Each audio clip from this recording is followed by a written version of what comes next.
नमस्ते बच्चों, आज के इस वीडियो में हम लोग देखेंगे जो आपका लेसन है 2.2 द हाउस बिल्डर। इसका जो इंग्लिश वर्कशॉप है उसमें जो भी क्वेश्चंस दिए गए हैं उनके आंसर हम लोग देखेंगे। और मैं आप लोगों को ये भी बताना चाहूँगी कि वार्मिंग अप के क्वेश्चंस के आंसर मैंने ऑलरेडी दे दिए हैं, तो आप उस वीडियो को देख सकते हो, उसका लिंक आपको डिस्क्रिप्शन में मिल जाएगा। तो चलिए अभी शुरू करते हैं।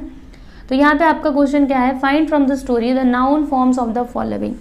आपको स्टोरी में से इनके क्या करने हैं, नाउन फॉर्म्स फाइंड करने, जैसे डेडिकेट का डेडिकेशन, मेजर का मेजरमेंट, डिसाइड का डिसीजन, परफेक्ट का परफेक्शन, ओन का ओनरशिप, गिव का गिफ्ट, रिस्पॉन्सिबल का रिस्पॉन्सिबिलिटी एंड परसिस्ट का परसिस्टेंस। ओके, फिर यहाँ पे सेकंड क्वेश्चन है, choose the proper phrase expression to complete the sentences meaningfully. ठीक है, तो क्या क्या आएगा यहाँ पे, देखो यहाँ पे आप लिखोगे विथ फुल डेडिकेशन, इसमें आप लिखोगे मेक अप वंस माइंड, इसमें क्या लिखोगे हैंड टू हैंड ओवर, फिर इसमें to meet the needs of, to send for. ये जो अंडरलाइन और बोल्ड क्या हुआ है ना, यही आपको भरना है। ओके, एक बार आप टेक्स्ट बुक में देख सकते हो, यहाँ पे ये देखो, ये देखो, ये आपका क्वेश्चन है। ये जो ब्लैंक प्लेसेस है ना, इन्हें आप लोगों को फिल करना है। ठीक है, तो मैंने यहाँ पे लिख करके दिया है कि ब्लैंक प्लेसेस पे क्या क्या आएंगे। ओके, तो आप लोग लिख लेना, स्क्रीनशॉट ले लो। अगला क्वेश्चन है, read the story and answer in your own words, in your words. Okay, आपको अपने शब्दों में उत्तर लिखने हैं। पहला क्वेश्चन है, the owners of the new houses build by the mason would be extremely pleased by. यानी जब मैसोन क्या करता था, नए घर बनाता था, तो जो उसके ओनर्स रहते थे वो इतने खुश क्यों होते थे, बहुत ज़्यादा खुश वो क्यों होते थे, इसका कारण बताना है। तो इसका आंसर देखो, the mason was a very good workman, वो बहुत ही अच्छा वर्कमैन था, बहुत ही अच्छे से काम करता था।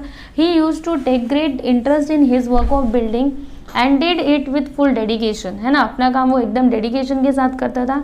He was very honest in choosing high quality construction material. He took all the measurements of walls, doorways, arches, etc. perfectly.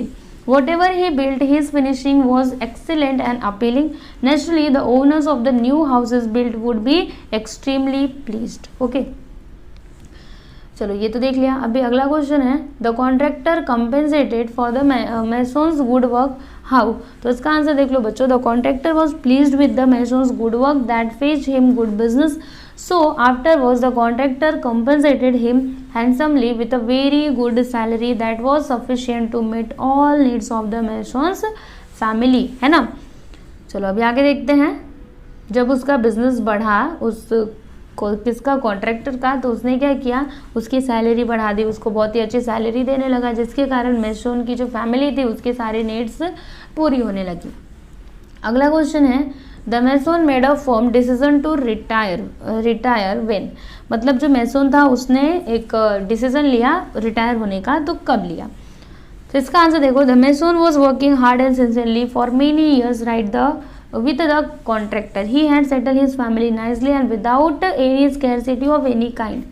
When he became a grandfather, जब वो grandfather बन गया, he thought that it was the right time for him to retire. He informed his contractor about his retirement and he was firm about his decision. Okay, अपने वो decision पे एकदम दृढ़ था कि मुझे अभी रिटायरमेंट लेनी है तो लेनी है, मुझे अब काम नहीं करना है तो नहीं ही करना है। ठीक है, समझ में आया आप लोगों को। तो ये हो गया इसका आंसर। अभी आगे देखते हैं। तो फोर्थ क्वेश्चन है, read the following words from the story aloud and fill them in the proper columns. देखो बच्चों, ये टेक्स्ट बुक में देखो, ये क्वेश्चन देखो, यहाँ पे क्या बोला जा रहा है, ये जो स्टोरी है इसको आपको पढ़ना है और फिर यहाँ पे कुछ वर्ड्स दिए गए हैं, तो इन वर्ड्स को प्रॉपर कॉलम में फिल करना है। ठीक है, तो कैसे करोगे, चलो बताती हूँ मैं। 1 syllable, 2 syllable, 3 syllable, more than 3 syllable। Okay, तो अगर जिन वर्ड्स में एक ही सिलेबिक वर्ड्स है उनको इसमें लिखना है, जैसे कि वर्क, लिव, फुल, डोर, वे, ग्रेट, अवेल, ब्रॉड। 2 syllabic में story, many, complete, ready, happy, ये सारी चीज़ें लिख दोगे। 3 syllable में ये सब लिख दोगे, ये सारे वर्ड्स, और मोर देन 3 syllable में, सिलेबिक में ये तीनों वर्ड्स आप लिख दोगे। ओके, चलो ये तो हो गया। अभी पांचवा है, यहाँ पे पांचवा का है, words that have the same sound pronunciation but differ in spellings and meanings are called homophones. For example hair, hare. ठीक है, देखो बच्चों, कुछ वर्ड्स ऐसे होते हैं जिनमें सेम साउंड और प्रोनाउंसिएशन होता है, लेकिन उनका जो मीनिंग है और उनकी जो स्पेलिंग्स है वो क्या होती है, अलग अलग होती हैं। तो ऐसे वर्ड्स जो होते हैं इनको हम होमोफोन्स कहते हैं, जैसे कि हेयर और हेयर, प्रोनाउंसिएशन तो सेम है लेकिन दोनों का मीनिंग क्या होता है, अलग अलग होता है। तो आपको क्या करना है, pick out from the lesson homophones of the following words. Okay, homophones को पिक करना है आप लोगों को। तो चलो देखते हैं। वेस्ट का वेस्ट हो सकता है, दोनों का मीनिंग अलग है, स्पेलिंग अलग है, but pronunciation are same. New new, loose loose, है ना। फिर क्या है, made made, great great, one one, site site, week week, wood wood, sea sea. ठीक है। बी है यहाँ पे कि select any 3 pairs of homophones from the above and make simple sentences of your own to show difference in their meanings. क्या करना है आप लोगों को, तो select any 3 pairs of homophones, कोई भी 3 पेयर्स ऑफ होमोफोन्स को क्या करो, सेलेक्ट करो एंड मेक सिंपल सेंटेंसेस। आपको सिंपल सेंटेंसेस बनाने हैं अपने मन से, लेकिन उनका मीनिंग अलग होना चाहिए। ठीक है, जैसे पहला यहाँ पे देखो मैंने वेस्ट ले लिया है, तो he put both his hands on his waist, अपनी कमर पे ये लोगों ने अपने हाथ को रखा। ठीक है।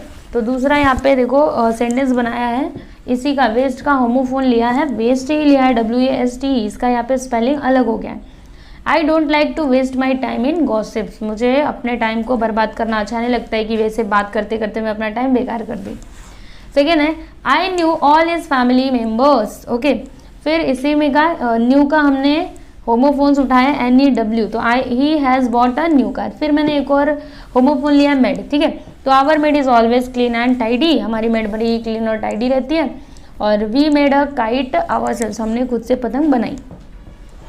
अगला क्वेश्चन है always do your best, what you plant now you will harvest later, write a paragraph on the above topic with an interesting example of the same।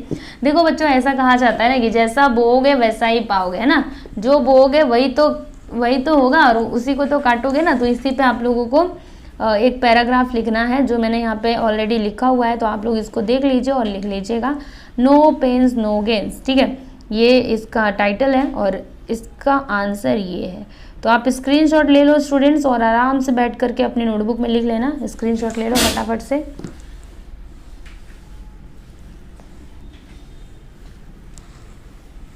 चलो आगे का दिखा देती हूँ, ये लो।